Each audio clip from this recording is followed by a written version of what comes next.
That, sir. That was scary video right there. Okay, it's Money Tuesday. Stewart Welch from the Welch Group joins us, and we're talking about you not getting in debt when you go Christmas shopping this year. But before we get to that, speaking of shopping, the markets have just really hit record levels. It's good news. What is driving the trend up? Well, I think the Ebola thing has moved on. People are a lot less worried about it. The economy continues to improve. There's a little less fear about the global economy, so that was one of the things that was affecting the market.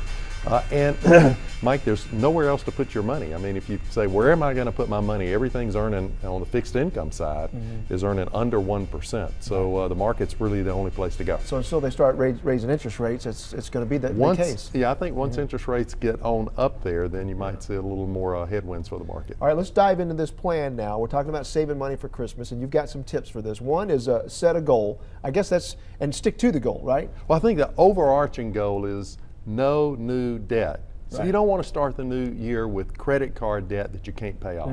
And then I think the second piece of that is to take a moment, look at your current situation, figure out how much money do you believe that you can spend this holiday season and not create new debt. So set a dollar goal. And start saving. You say start doing it now. Really, we should probably do that in January, shouldn't we?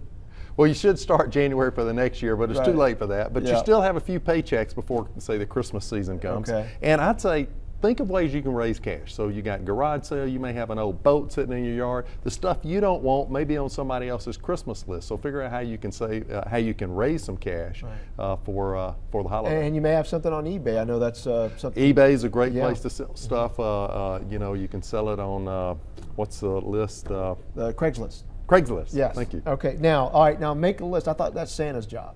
It is Santa's job. Okay. It is Santa's job. It's also your job. So you'll make a list of the people that you're going to make gifts to. And what I say is keep that list with you because they're going to be bargains abound. Right. The retailers are still recovering from the recession. They're going to have big bargains to attract you to their stores. The brick and mortars are going to have a lot of competition from e-commerce, so there's going to be a lot of opportunities. But you'll see an opportunity and you'll go, gosh, this looks like a great deal, but I can't remember who to give stuff to. So make sure you have your list with you so you can match it up. So I understand you shared a story. You actually went shopping. I did go shopping. You don't do that, right? I never go shopping. I happened to walk into a store and they were moving. They were closing the store down and moving.